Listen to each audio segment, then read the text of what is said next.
میں قادیانیوں کو یہی پیغام دیتا ہوں کہ آپ غیر جانبدار ہو کے اس کی کتابوں کا مطالعہ کریں۔ مرزا غلام قادیانی نے اپنی کتاب میں لکھا کہ جو میری کتابوں کو کم از کم 3 بار نہیں پڑھتا اس میں ایک قسم کا کبر پایا جاتا ہے۔ تو میں یہ کہتا ہوں کہ آپ میری بات نہ مانیں، آپ مرزا غلام قادیانی کی بات ہی مان کے اس کی کتابوں کو کم از کم 3 دفعہ پڑھ لیں۔ اگر آپ غیر جانبدار ہو کے اس کی کتابیں 3 دفعہ پڑھ لیں گے نا تو آپ پہ خود ہی حق واضح ہو جائے گا، کیونکہ اس کی ہر کتاب میں ایسی باتیں موجود ہیں جو اسلام کے بالکل خلاف ہیں۔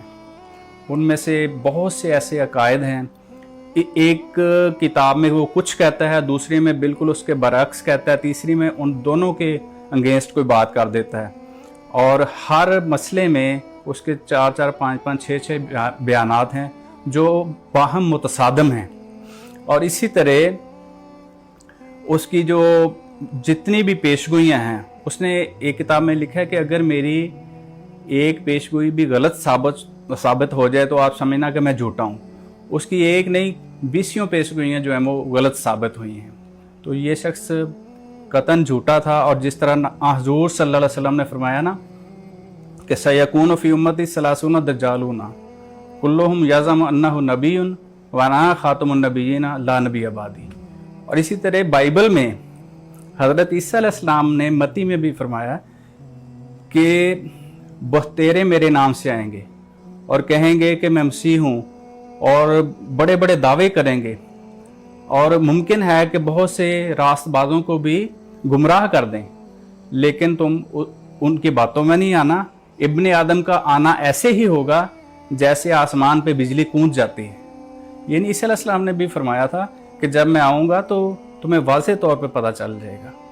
اور سب سے آخری بات یہ کہ آپ دیکھیں اس شخص نے کیا انقلاب برپا کیا ہے، اس نے آگے اسلام کی کیا خدمت کی ہے۔ اس نے تو وہ انگریزوں کے ایجنڈے پہ کام کر رہا تھا، اس نے انتشار پیدا کیا ہے۔ انگریزوں نے جیسے سیاسی طور پہ لوگوں کو تقسیم کیا، مذہبی طور پہ بھی تقسیم کیا، اور اس کو کھڑا ہی اس مقصد کے لیے کیا گیا تھا کہ مسلمانوں میں انتشار پیدا کیا جائے اور جذبہ جہاد کو ختم کیا جائے۔ اور اس نے جو اس کی بیعت کرتا گیا وہ ختم نبوت کا بھی منکر ہوتا گیا اور جہاد کا بھی منکر ہوتا چلا گیا۔ یہ اصل اس کا ایجنڈا تھا، اور آج بھی جو اس کے سو کالڈ خلیفہ ہیں وہ انہی اپنے آقاؤں کی گود میں بیٹھے ہوئے ہیں، اور وہاں پہ بیٹھ کے اسی ایجنڈے پہ کام کر رہے ہیں۔ تو اللہ تعالیٰ اس فتنہ سے ہر مسلمان کو محفوظ رکھے۔